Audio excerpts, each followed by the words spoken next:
Baik, selamat pagi teman sekalian yang kasih dalam Tuhan. Oke, kita akan lanjut lagi dalam pembahasan kita akan kitab Wahyu. Kita buka kitab Wahyu pasal 12. Dan yang lalu kita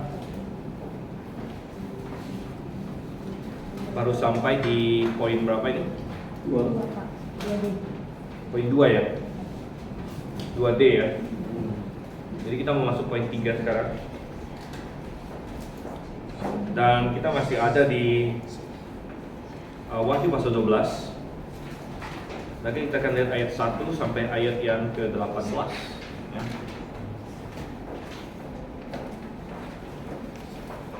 Ayat 1 sampai ayat 18. Kita baca dulu silih berganti pasal ini. Habis itu baru kita masuk. Ini mestinya sudah dimiliki dari minggu lalu, tapi bagi yang belum punya masih ada ekstra beberapa di belakang. Masih ada nggak sekarang? Langsung habis. Hah? Ada yang belum dapat? Oh, tadi saya kasih beberapa aja langsung habis. Masih ada. Hah? Boleh fotokopi lagi ya? Tolong fotokopi lagi 5 atau 10. Oke ya. Sebelumnya kita baca dulu pasalnya, baru kita berdoa. Kemarin kita sudah baca 1-9, hari ini kita baca 1-18. Dan kita akan habiskan hari ini. Oke, saya akan mulai seperti biasa, jemaat membalas ayat 2, kita saling balas berbalas. Demikian firman Tuhan. Maka tampaklah suatu tanda besar di langit, seorang perempuan berselubungkan matahari dengan bulan di bawah kakinya dan sebuah mahkota dari 12 bintang di atas kepalanya. Dia sedang mengandung dan dalam kandungan dan penderitaannya telah melahirkan dia. Maka tampaklah suatu tanda yang lain di langit, dan lihatlah seekor naga merah padang yang besar, berkepala 7 dan bertanduk 10, dan di atas kepalanya ada 7 mahkota. Dan ekornya menjadi seperti dari bintang-bintang di langit dan berpandangnya di atas bumi. Dan naga itu berdiri di hadapan perempuan yang hendak melahirkan itu untuk menyerang anaknya, sehingga sesudah perempuan itu melahirkannya. Maka ia melahirkan seorang anak laki-laki yang akan menggembalakan semua bangsa dengan gada besi. Tiba-tiba anaknya itu dirampas dan dibawa lari kepada Allah dan ke tahtanya. Perempuan itu lari kepada bumi, di mana telah disediakan suatu tempat baginya oleh Allah, supaya dia dipelihara di situ 1260 hari lamanya. Maka timbullah peperangan di sorga. Mikael dan malaikat-malaikatnya berperang melawan naga itu, dan naga itu dibantu oleh malaikat-malaikatnya. Tetapi mereka tidak dapat bertahan, mereka tidak mendapat tempat lagi di surga. Dan naga besar itu, si ular tua yang disebut iblis atau Satan, yang menyesatkan seluruh dunia, dilemparkan ke bawah. Ia dilemparkan ke bumi bersama-sama dengan malaikat-malaikatnya. Dan aku mendengar suara yang dari di surga berkata, sekarang telah tiba keselamatan dan kuasa dan pemerintahan Allah kita, dan kekuasaan Dia yang diurapinya, karena telah dilemparkan ke bawah pendakwa saudara kita, yang membawa mereka siang dan malam di hadapan Allah kita.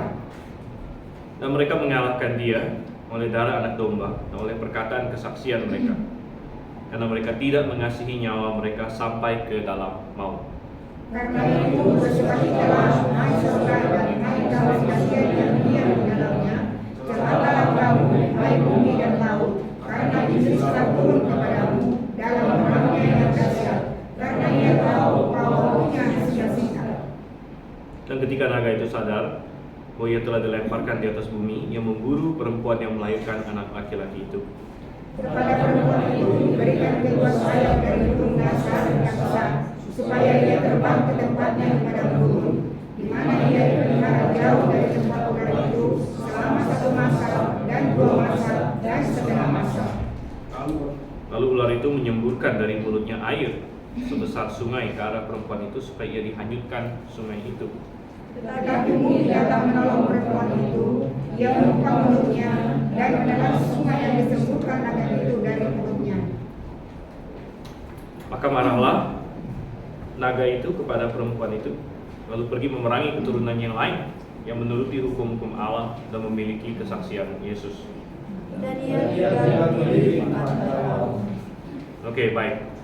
Nah, kita akan berdoa terlebih dahulu. Kita Pak Jimmy bikin dalam doa. Bimbing kita doa Pak Jimmy. Ya, ya. Bapa yang ada di surga, kami datang pagi ini ke hadirat-Mu Tuhan. Tuhan, berkati kami, jaga kami Tuhan. Kami bisa mengikuti sekolah minggu dewasa ini. Tuhan, lancarkan semuanya Tuhan. Terima kasih Tuhan Yesus. Kami berdoa. Amin. Amin. Oke. Baik, kita masih melanjutkan Wahyu pasal 12 ini yang memberikan kepada kita melalui tanda-tanda di sini beberapa kebenaran yang sangat indah. Kita sudah melihat bahwa perempuan ini minggu lalu sudah kita bahas ya. Siapa identitas perempuan ini, masih ingat? Ya. Israel, adalah Israel ya. Jadi Israel lah yang melahirkan Yesus Kristus. Jadi perempuan ini bukan gereja. Ada sebagian orang menafsirkan perempuan ini gereja, tapi lucu, bukan gereja yang melahirkan Yesus Kristus. Justru Yesus Kristus adalah pendiri dari gereja, gitu kan? Yesus Kristus yang menjadi gembala dari jemaat mula-mula. Jadi kebalik jadinya. Tapi Israel lah yang melahirkan Yesus Kristus. Ini juga bukan bicara soal Maria secara pribadi, dan ini bukan bicara soal pribadi di sini. Dan anak laki-laki yang dimaksud tentu adalah Yesus Kristus. Dan kemudian minggu lalu kita juga sudah membahas tentang identitas dari naga ini. Dan naga ini sudah dikasih tahu kepada kita langsung dalam Alkitab di ayat yang ke-9 bahwa dia adalah singular tua yang disebut iblis atau Satan di sini ya. Jadi identitas dia sudah jelas bagi kita. Nah, kita masuk ke poin kita yang ketiga sekarang. Poin yang ketiga, ayat yang keempat memberitahu kita bahwa iblis berada di balik, ya. Di balik siapa ini? Coba kita lihat ayat yang keempat. Ayat yang keempat, terakhir kita sampai sini. Dan ekornya menyeret sepertiga dari bintang-bintang di langit dan melemparkannya ke atas bumi. Ini bicara soal kita berkata bahwa iblis, ketika iblis memberontak, dia menyebabkan sepertiga malaikat lain memberontak bersama dengan dia. Ya, sepertiga malaikat lain, jadi jumlah yang sangat banyak sekali. Sepertiga dari tentara surga yang katanya jumlahnya sangat banyak. Ya. Bahkan Alkitab hanya pakai istilah miriad-miriad, gitu. Miriad itu istilah 10.000, tapi bisa juga maksudnya banyak sekali gitu. Jadi miriad 10.000. Jadi ya kalau mau dikali 100 juta, tapi lebih dari itu bahkan. Jadi lebih dan lebih lagi gitu. Dan sepertiganya. Nah, jadi kita tahu bahwa roh jahat itu ada banyak sekali. Ada banyak sekali roh jahat ya. Setan-setan dan lain sebagainya. Tapi satu hal yang membuat kita tentunya ini berbesar hati adalah nomor satu, walaupun yang ikut iblis banyak, ternyata lebih banyak lagi yang tidak ikut iblis, gitu kan? Kalau dia menjadi sepertiga, berarti ada 2/3 yang tidak ikut dia, ya. Dan tentu saja hal lain lagi yang membuat kita berbesar hati adalah di hadapan Tuhan kita bukan bicara siapa lebih banyak. Di hadapan Tuhan kita bukan bicara siapa lebih banyak, dan ini benar dalam hal malaikat maupun dalam hal manusia. Ya, makanya kadang-kadang kita sebagai manusia kita berada dalam posisi minoritas. Bahkan orang yang sungguh-sungguh beriman kepada Yesus Kristus atau beriman kepada Allah yang benar biasanya selalu dalam posisi minoritas. Makanya soal Alkitab dikatakan suatu sisa, ya, remnant misalnya. Makanya kalau di proyek kita di Kalimantan kita kasih nama remnant. Remnant ya, sisa gitu, sisa. Jadi sisa kasih karunia katanya gitu ya. Nah, kita lanjutkan di ayat yang keempat, bagian B-nya. Dan naga itu berdiri di hadapan perempuan yang hendak melahirkan itu untuk menelan anaknya. Segera sesudah perempuan itu melahirkannya. Nah, ini mengindikasikan kepada kita bahwa kita lihat kembali pada waktu Yesus lahir, ada nggak bahaya yang mengancam dia? Ya, tentu ada ya, kita semua masih ingat. Apalagi kita mau memperingati kelahiran Yesus sebentar lagi minggu depan. Ya, kita masih ingat berbagai peristiwa yang berkaitan dengan kelahiran dia. Salah satunya adalah Herodes mau membunuh anak itu. Ya, dan ini isian kita. Ayat 4 beritahu kita bahwa iblis berada di balik Herodes. pada peristiwa pembantaian Bethlehem. Ya. Iblis berada di balik Herodes pada peristiwa pembantaian Bethlehem di situ. Dan dari kitab Daniel kita tahu bahwa iblis menempatkan anak buahnya untuk mempengaruhi bangsa-bangsa tertentu, gitu kan? Di kitab Daniel kita membaca bahwa dia ada namanya pemimpin orang Yunani, pemimpin orang Persia yang bukan mengacu ke raja manusianya, tapi mengacu kepada malaikat jahat gitu, malaikat jahat tapi yang kayak mempengaruhi Persia. Dialah anak buah iblis yang dia dikasih tanggung jawab untuk ngurusin Persia. Ya. Ada yang dikasih tanggung jawab untuk ngurusin Yunani dan lain sebagainya. Ya. Dan pasti ada anak buah iblis juga di balik Herodes di sini. Balik Herodes, ada akhirnya dia memutuskan untuk membunuh semua bayi dalam usaha untuk membunuh Yesus Kristus. Ya. Nah, tapi tentu tidak bisa, gitu kan? Tidak bisa. Tapi masih dalam ini, masih dalam tema bahwa iblis ada di balik raja-raja tertentu. Masih di poin 3 kita, itulah sebabnya di Yesaya dan Yeskiel iblis adalah pribadi di balik raja apa dan raja apa. Siapa masih ingat nih? Ya, di Yesaya iblis adalah pribadi di balik raja kalau Yesaya Babel ini ya. Kalau di Yeskiel Tirus. Coba terbalik nggak?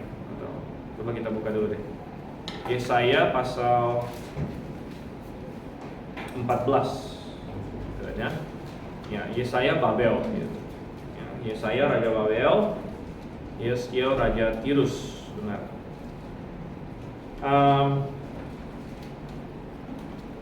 Dan coba kita lihat di sini.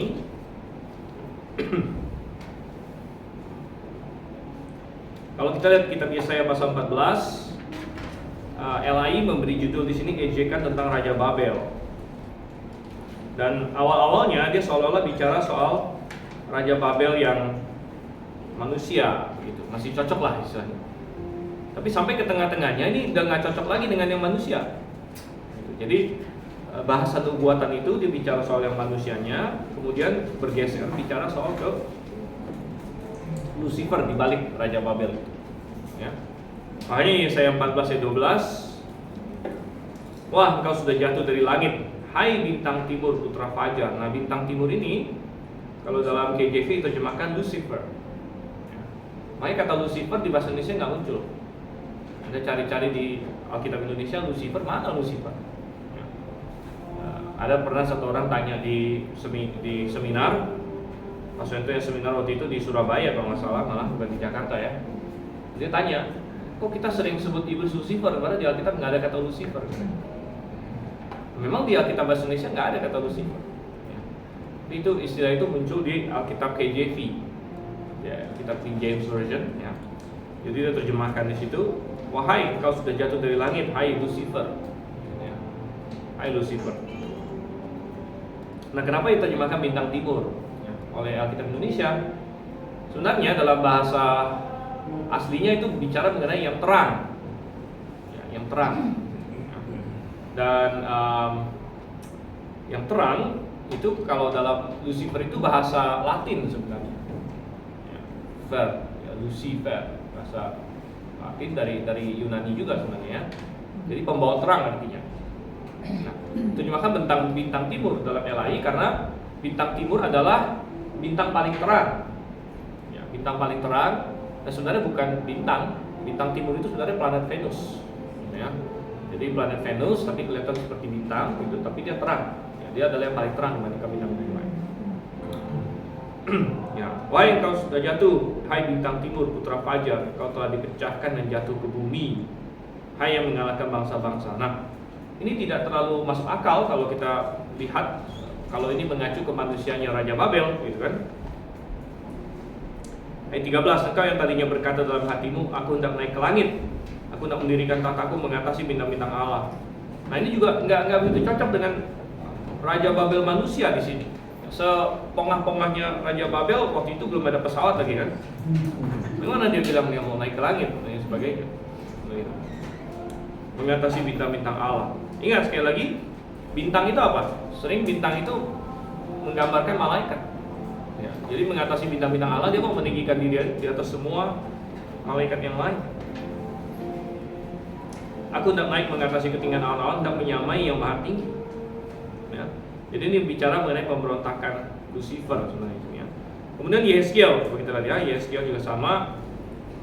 Yehezkiel pasalnya yang ke-28. Nah, di sini dia diibaratkan dengan Raja Tirus.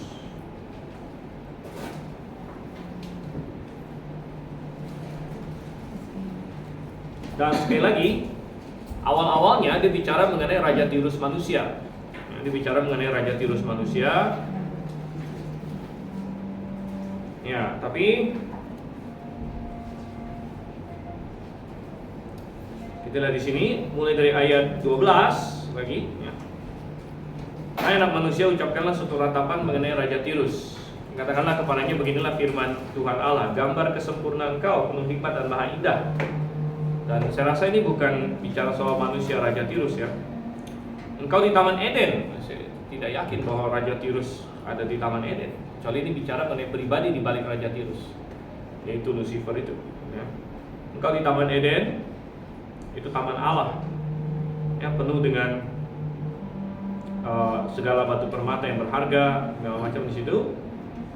Bahkan di ayat 14, kuberikan tempatmu dekat kerub yang berjaga, di gunung kudus Allah kau berada. Okay. Ayat 15, engkau tak bercela dalam tingkah lakumu sejak hari penciptaanmu sampai terdapat kecurangan padamu, dan sebagainya. Jadi ya, kita mulai di sini. Ini juga gambaran kejatuhan dari Lucifer. Ya. Nah, kita kembali ke isian kita di ayat yang ketiga dan kembali ke Wahyu pasal 12. Jadinya, jadi kita melihat ada siapa di balik Herodes, ada siapa di balik banyak raja-raja di dunia ini. Itu adalah iblis ini. Dia menentang Tuhan, gitu ya. Oke. Poin nomor 4, usaha iblis untuk mengganggu misi Kristus gagal. Ya, tentu dia gagal membunuh Yesus waktu Yesus masih bayi, dan dia berusaha terus menggagalkan rencana Yesus. Ya, itu sudah kita bahas waktu kita eksegesis kitab Matius ya, dalam khotbah seri Matius, mana dia mencobai Tuhan Yesus, dia pengen bikin Tuhan Yesus jatuh dalam pencobaan tapi gagal. Nah, dia macam-macam. Ya, dia berusaha menggunakan anak buahnya untuk merasuki begitu banyak orang. Makanya di zaman Tuhan Yesus banyak sekali orang kerasukan setan. Jadi ada aktivitas iblis yang meningkat juga di situ untuk melawan Tuhan kita Yesus Kristus. Ya. Tapi ya mereka semua juga tidak berkuasa di hadapan Tuhan. Ya, jadi itulah yang dilihat. Semua itu dirangkumkan dalam satu ayat yang kelima. Kita lihat Wahyu 12 ayat 5. Maka ia melahirkan seorang anak laki-laki. Ini bicara soal Yesus lahir jadi manusia. Tapi kisah hidup Yesus nggak diceritakan, cuma disingkat aja. Yang akan menggembalakan semua bangsa dengan gada besi. Jadi hanya kasih lihat ujung-ujungnya nanti Yesus akan memerintah. Tiba-tiba anak itu dirampas dan dibawa lari kepada Allah dan ke tahtanya. Jadi tidak diceritakan pelayanan Yesus, kematian, kebangkitan. Pokoknya diceritakan ujung-ujungnya iblis gagal dan Yesus kembali lagi kepada Bapa di sorga. Ya. Nah, iblis gagal, kembali lagi kepada Bapa di sorga. Dan sehingga di poin nomor 4 kita, karena iblis gagal untuk menghalangi Yesus, ia menumpahkan frustrasinya ya kepada Israel. Jadi kepada perempuan ini. Karena yang mau dihancurkan oleh si naga ini kan anaknya itu, gitu kan? Anaknya mau dihancurkan. Tapi anaknya nggak bisa dihancurkan, jadi yang dia serang ibunya, perempuannya. Makanya di ayat yang ke-6 dikatakan perempuan itu lari kepada gurun, di mana telah disediakan suatu tempat baginya oleh Allah supaya ia dipelihara di situ 1260 hari lamanya. Ya. Dan ini sebenarnya juga ingat bahwa dalam bahasa nubuat beribu-ribu tahun itu disingkat menjadi satu kalimat aja. Begitu. Jadi banyak sekali yang dilompat oleh nubuat ini, dia hanya cerita. Bahkan ingat bahwa rentang nubuat ini bahkan dari zaman Yakub kan, Kan masih ingat nggak? Tadi kita bicara masalah berselubungkan matahari, bulan di bawah kakinya dengan 12 bintang itu kan di zamannya Yakub di situ. Jadi nubuat ini sudah dari zaman Yakub sampai ke lahirnya Tuhan Yesus sampai ke masa tribulasi bahkan. Jadi merentangi sejarah yang begitu panjang di sini. Ya. Dan di situ dia dipelihara berapa? 1260 hari. 1260 hari itu berapa lama? 3,5 tahun. Ya. Jadi kalau kita 3,5 kali 360 itu jatuhnya ini 1260 hari. Jadi 3,5 tahun dengan hitungan tahun 360. Jadi ingat bahwa ini mempersiapkan 3,5 tahun terakhir tribulasi. Karena kita sudah sampai kepada sangkakala ke-7 dan sangkakala ke-7 pas di pertengahan. Pas di pertengahan tribulasi, 3,5 tahun pertama, 3,5 tahun kedua. Jadi di 3,5 tahun kedua inilah penganiayaan terhadap Israel mencapai titik puncaknya. Nah, bukan berarti sebelum itu Israel nggak dianiaya, pasti sudah dianiaya. Bahkan dari kapan-kapan pun Israel sudah dianiaya. Bahkan di masih dalam memori ingatan kita dalam Perang Dunia Kedua 1940-an, ya, 30-an sampai 40-an Perang Dunia Kedua. PD2 ya kedua 30-an sampai 1940-an. Di sini Israel begitu dianiaya oleh Nazi waktu itu. Tapi ini bukan kali pertama. Bukan kali pertama. Dan ini sudah ada sebelumnya. Bahkan di Alkitab pun ada. Di Alkitab ada penganiayaan Israel pertama oleh Firaun, masih ingat itu? Yang menyuruh semua anak laki-laki Israel harus dilempar ke sungai Nil. Masih banyak lagi yang lain. Di zamannya Esther ada Haman. Ini banyak sekali di sini. Sehingga ada banyak orang Israel yang bahkan protes sama Tuhan. Ya. Protes sama Tuhan. Dia bilang, Tuhan, kalau jadi umat pilihan seperti ini nggak usah jadi umat pilihan aja. Gitu. Karena jadi umat pilihan kayaknya menjadi target gitu. Malah banyak dianiaya. Tapi kita bilang di poin nomor 4 kita, ini membantu kita memahami mengapa ada antisemitisme yang tidak dapat dijelaskan. Antisemitisme. Apa itu antisemitisme? Antisemitisme adalah sentimen anti-Yahudi. Antisemit sebenarnya. Ini istilah yang antisemit. Semit itu mengacu ke orang Yahudi. Sebenarnya dari kata Sem, yang Sem, Ham dan Yafet itu loh. Ya? Sem, Ham, Yafet itu Sem. Tapi ujung-ujungnya antisemit ini maksudnya mengacu ke anti-Yahudi. Padahal keturunan Sem sih banyak gitu. Ya. Keturunan Sem banyak, bukan cuma orang Yahudi, tapi akhirnya antisemit dijadikan maksudnya anti-Yahudi. Anti-Yahudi, sentimen anti-Yahudi. Dan itu sangat jelas ada sentimen anti-Yahudi yang tidak dapat dijelaskan ya, di seluruh dunia gitu. Dan sekarang ini banyak ya, terutama dikompori oleh dari Islam tentu ya, dari Islam dan dunia Islam, mereka anti-Yahudi gitu. Yang cukup aneh juga karena sebenarnya Islam dengan Yahudi itu saudara. Ismail dengan Ishak kan? Ismail dengan Ishak, saudara. Bahkan dan mereka sangat mirip sebenarnya. Ya, misalnya sama-sama ada haram halal. Yang mereka haramkan itu mirip-mirip. Mirip. Ya, kayak babi sama-sama haram. Yahudi dengan Islam ya, dan sebagainya. Jadi dalam banyak hal sangat mirip sebenarnya. Ya. Tapi ini ada suatu antisemitisme gitu ya. Bahkan di dalam Al-Quran ada suatu Quran atau hadis saya lupa ya, ada satu nubuatnya mereka bahwa di akhir zaman katanya batu dan pohon pun akan berteriak, lihat ada seorang Yahudi bersembunyi di belakangku ya. Dan maksudnya ini dia ada Yahudi di belakangku, jadi serang dan bunuh dia ya. Jadi kita melihat ada nubuat seperti itu. Jadi ini semua menunjuk kepada suatu momen di mana nanti Antikristus akan memimpin seluruh dunia untuk membenci Israel dan suatu hari akan menyerang Israel.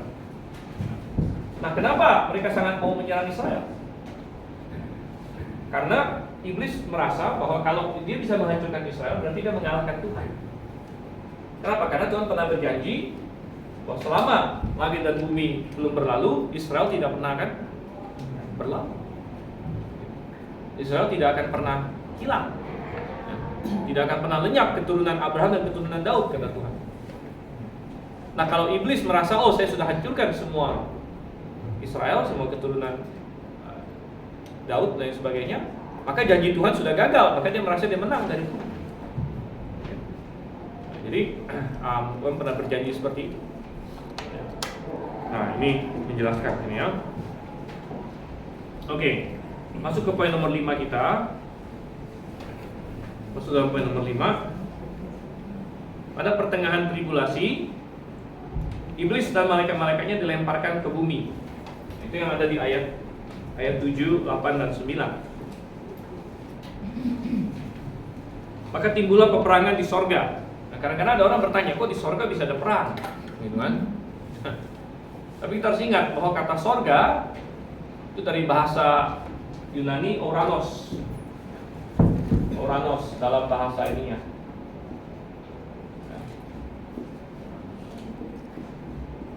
Ini bahasa Yunaninya Oranos. Kalau di bahasa Ibraninya Shamaim. Ya. Shamaim di bahasa Ibraninya, ya. Dan dua-duanya sering diterjemahkan heaven.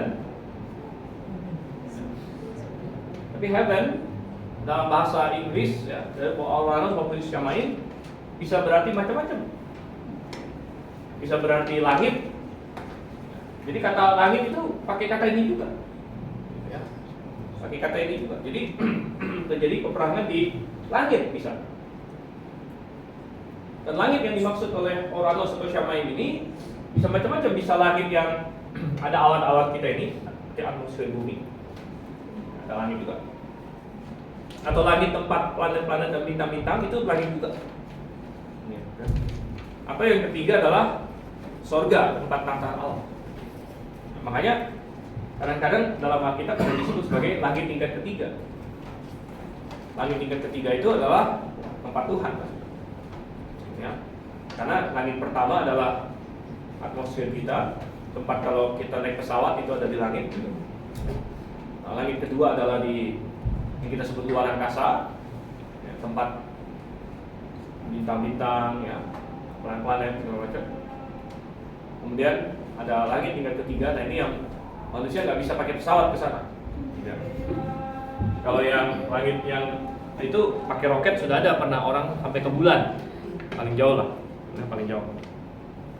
Nah, mereka saat ini kan lagi sangat berambisi pengen kirim manusia ke Mars, ya. Pengen kirim manusia ke Mars.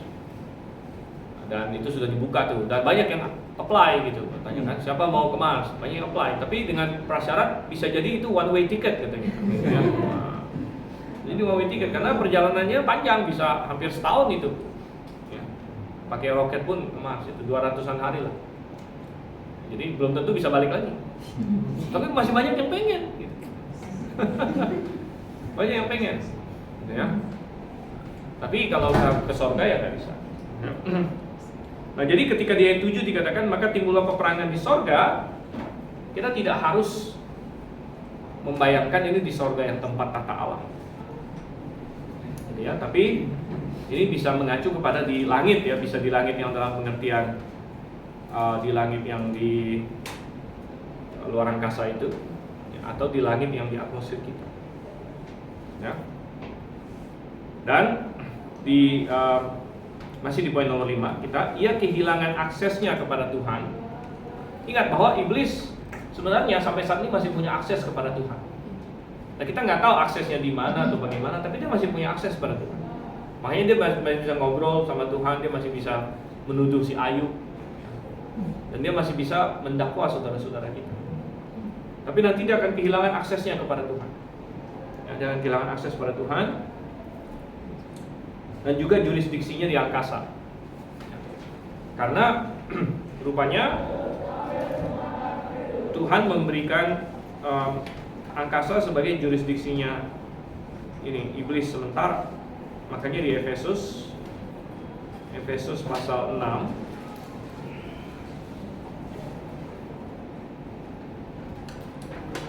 Efesus 6 ayat 12 yang dikatakan di situ, karena perjuangan kita bukanlah melawan darah dan daging, tapi melawan pemerintah-pemerintah, melawan penguasa-penguasa, melawan penghulu-penghulu dunia yang gelap, melawan roh-roh jahat di mana? Di udara. Jadi itu jurisdiksi mereka. Ya.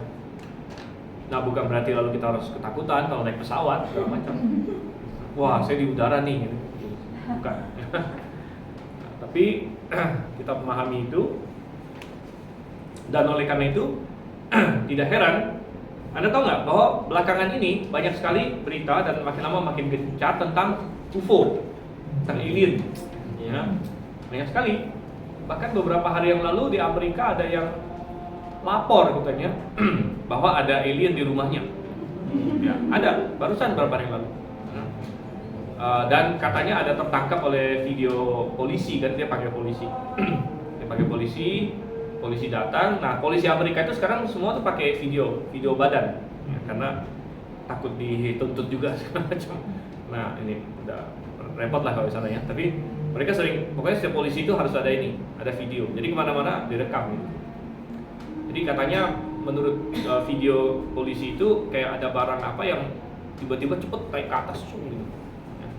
Jadi mereka bilang, wah ini kayak bukan manusia gitu. Jadi ada banyak hal-hal seperti itu. Ya. Tapi kita nggak usah kaget. Kalau orang dunia kan bingung-bingung tuh, ini alien dari mana begitu kan. Nah, bagi kita yang percaya Tuhan, kita bilang bahwa ya kan mereka selalu bertanya, apakah kita sendirian di alam semesta ini? Are we alone? Katanya kan. Apakah kita sendirian? Nah, kita sudah bisa jawab, kita tidak sendirian. Memang kita tidak sendirian. Ada siapa lagi? Ada banyak. Ada Tuhan. Dan ada malaikat-malaikat. Jadi makin ke arah akhir zaman, iblis akan menggunakan tameng alien untuk melakukan banyak aktivitas dia. Ya. Jadi ada banyak kayak yang mereka bilang UFO atau lain sebagainya itu, ya sebagiannya nanti adalah aktivitas malaikat sebenarnya. Sebagiannya aktivitas malaikat ya. Dan kita bilang bahwa ya, itu yang akan mereka lakukan.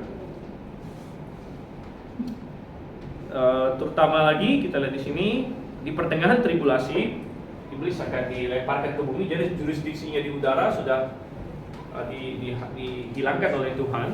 Jadi terjadi peperangan di situ kan, Mikael dengan malaikat-malaikatnya. Okay. Dan poin nomor 6. Poin nomor 6, peristiwa ini menimbulkan sukacita di sorga. Dan iblis disebut dalam kapasitasnya sebagai pendakwa saudara-saudara kita. Ini dari ayat 10 ya, 10 sampai 12. Bersukacitalah hai sorga dan kamu sekalian yang dalamnya, ayat 12 itu ya. Oke. Perannya ini, peran iblis sebagai pendakwa terlihat dalam kitab Ayub. Masih ingat dalam kitab Ayub dia yang menjadi jaksa penuntut ya. Ayub dituntut terus. Tapi juga dalam kitab Zakaria. Coba kita lihat dalam kitab Zakaria. Nah, ini menggambarkan suatu kebenaran yang luar biasa bagi kita. Zakaria pasal 3.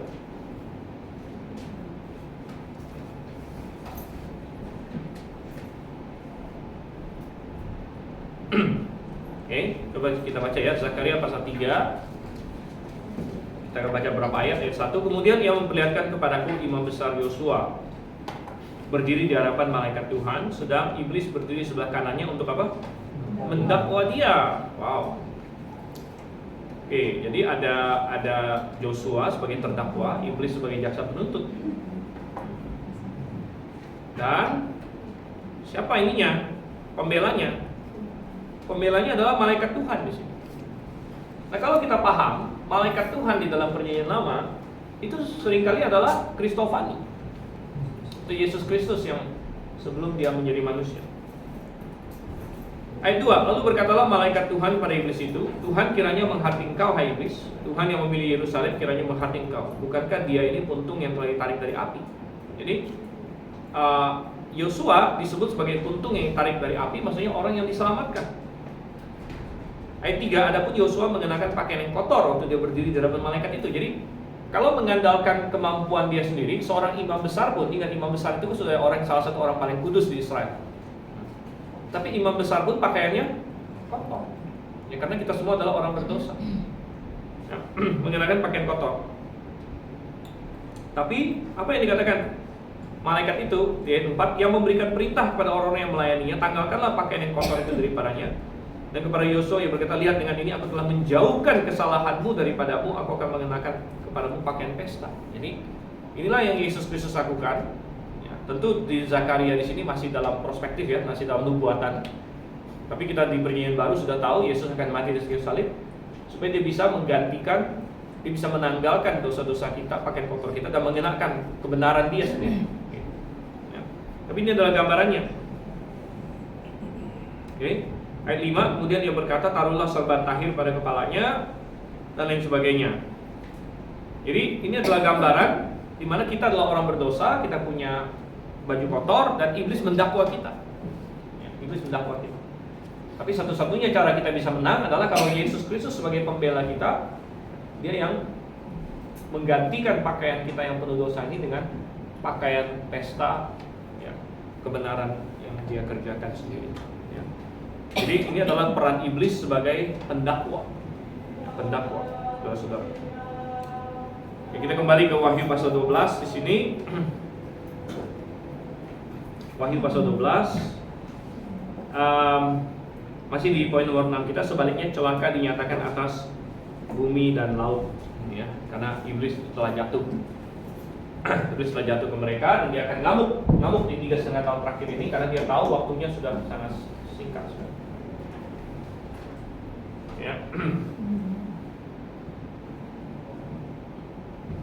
Oke, itu masuk ke poin nomor 7 kita. Ini menjelaskan mengapa dalam 3,5 tahun terakhir tribulation iblis begitu gencar menganiaya Israel, tetapi juga orang percaya lainnya. Ya, jadi bukan hanya Israel, tapi semua orang percaya, ya, orang percaya lainnya. Nah, ini yang dikatakan di ayat 17, ia memerangi keturunannya yang lain, ya, keturunan perempuan yang lain. Jadi sebenarnya kayak orang Kristen kita yang dari bangsa-bangsa lain ini, kita sebenarnya ada hubungan rohani juga dengan Israel, karena iman kita adalah penerusan dari iman Abraham, Ishak dan Yakub. Kita meneruskannya. Nah, jadi kita ini bisa disebut keturunan rohani mereka. Ya. Makanya kita disebut anak Abraham kan? Anak Abraham secara rohani. Disebut anak Abraham secara rohani. Nah, jadi tetapi dikatakan akan ada pertolongan supranatural bagi mereka. Jadi iblis akan gencar menganiaya Israel, tapi Tuhan akan menolong mereka secara supranatural. Dan itu dibahas dengan bahasa-bahasa, misalnya kepada perempuan itu dikasih sayap burung nasa. Ya, maksudnya Tuhan kasih mereka inilah pertolongan supranatural supaya mereka bisa lolos dari antikristus, dari Lucifer.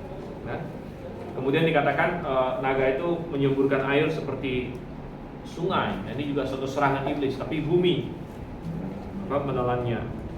Dan sebagainya. Jadi ini gambaran pokoknya iblis menyerang, tapi ada pertolongan supranatural yang tepat pada waktunya terhadap Israel pada zaman itu, ya, dan juga bagi kita tentunya, atau bukan kita lagi, ya, karena kita sudah diangkat mestinya, tapi bagi orang-orang percaya dari bangsa-bangsa lain, gitu ya, yang menjadi percaya di masa tribulation itu.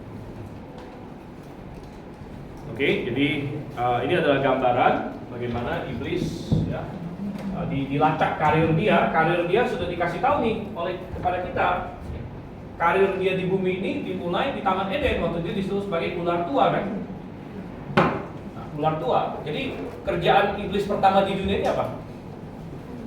Nipu gitu. Makanya dia penipu. Makanya julukan dia diabolos atau iblis, yang artinya penipu. Maka dialah penipu pertama. Jadi karir dia sebagai penipu, dia rintis terus sampai terakhir masih nipu terus, sampai nipu terus ya. Dan akhirnya sampai kepada bagaimana dia mau menyerang Tuhan Yesus waktu Tuhan Yesus lahir. Sudah dikasih tahu sampai terakhir di masa tribulation dia akan seperti apa ya. Jadi kita sudah dikasih tahu semua ini, luar biasa sekali. Oleh karena itu orang-orang percaya yang punya Alkitab, yang memahami Alkitab, kita tahu banyak rahasia yang dunia ini tidak tahu. Dan dunia ini bingung-bingung ya, dunia ini banyak, oh nanti teori konspirasi ini, teori konspirasi itu. Ada yang tanya, apakah saya percaya teori konspirasi? Saya percaya teori konspirasi yang ada dalam Alkitab gitu ya. Itu apa? Ada konspirasi iblis ya. Konspirasi iblis untuk menyesatkan dunia. Itu adalah teori konspirasi yang sudah pasti. Dan dikatakan bahwa secara rahasia kedurjanaan sudah mulai bekerja. Jadi dengan mata yang jelas kita bisa memandang semua itu. Oke, ada yang mau ditanya sampai sini? Ya kan? Yuk. Pak, itu di hal yang padang gunung maksudnya ada, saya pernah dengar ada gunung Petra Pak, istilahnya ada bahan baku segala macam sih. Bisa jadi ya. Itu banyak penafsiran orang. Jadi kan katanya dipelihara di padang gurun ya. Nah di padang gurun itu kan di daerah Israel itu ada banyak padang gurun sebenarnya. Jadi mereka lihat salah satu kemungkinannya itu ada suatu kota batu lah istilahnya, namanya Petra di situ ya. Dan kadang-kadang bisa tur ke sana juga gitu. Lihat juga. Petra itu, jadi banyak orang beranggapan ini salah satu tempat orang Israel bisa lari kalau antikristus atau ada yang lebih. Jadi banyak orang Kristen sekarang ini kayak udah nyetok barang di sana gitu. Lucu juga sih gitu ya. Tapi ya oke, bisa jadi. Saya yakin bukan hanya itu saja. Mungkin itu salah satu tempatnya. Jadi mereka ada yang stok bahan makanan yang jangka panjang, tapi ada stok kayak literatur Kristen juga. Hanya supaya orang Yahudi kalau lari ke sana bisa baca. Memang ada seperti itu ya. Ya tapi sekali lagi Alkitab kan tidak sampai spesifik itu. Ini hanya penafsiran saja. Oke, baik. Ya, pas dari saya mau tanya, ada penafsiran yang orang yang diangkat hidup-hidup itu kan Elia sama Henok ya. Tapi Musa itu sebetulnya gimana sih? Meninggal di Nebo tapi nggak diketahui jasadnya. Tapi karena waktu Tuhan Yesus itu bertiga di bukit itu dengan Elia Musa, itu gimana tuh penafsirannya? Ya kalau teks mengatakan Musa mati gitu. Tapi nggak ada, biasanya mati kan ada ininya kan? Ada jasadnya. Iya, tapi itu nggak ditemukan ya. Ya kan Tuhan yang kuburkan. Tuhan yang kuburkan. Kan ada ayatnya jelas ya bahwa Musa mati. Betul. Musa mati ayatnya. Jadi Tuhan kuburkan dia di tempat yang rahasia. Bukannya karena ada penafsiran mati tapi diangkat gitu loh. Dalam arti yang enggak juga. Enggak juga ya. Dia mati. Makanya di kitab Yudas Mikael berselisih dengan iblis mengenai apa? Mayat Musa. Berarti mayatnya ada gitu. Cuman nggak dikasih tahu ke manusia. Karena kalau dikasih tahu manusia bahaya, itu jadi berhala. Begitu tidak mungkin itu maunya iblis karena dia mau ambil mayat Musa jadikan berhala gitu. Tapi kayaknya dia berantem itu sama si Mikael itu. Tapi iblis pun nggak tahu ya. Iblis mungkin tahu, ya, mungkin ya, saya nggak tahu lah. Tapi yang jelas manusia nggak tahu begitu. Nah. Oke ya, kita tutup dalam doa begitu. Kita bersama doa. Pak Martinus dulu kita doa. Terima kasih Tuhan, kami mengucap syukur kami sudah waktu satu demi satu dibukakan dalam kami makin mengerti memahaminya Tuhan. Terima kasih Tuhan Yesus, agar kami akan berbahagia, kami pimpin Tuhan semua yang ikut ambil bagian, Tuhan berkati semua agar semua berjalan dengan baik. Terima kasih Tuhan Yesus, kami mengucap syukur. Amin. Amin.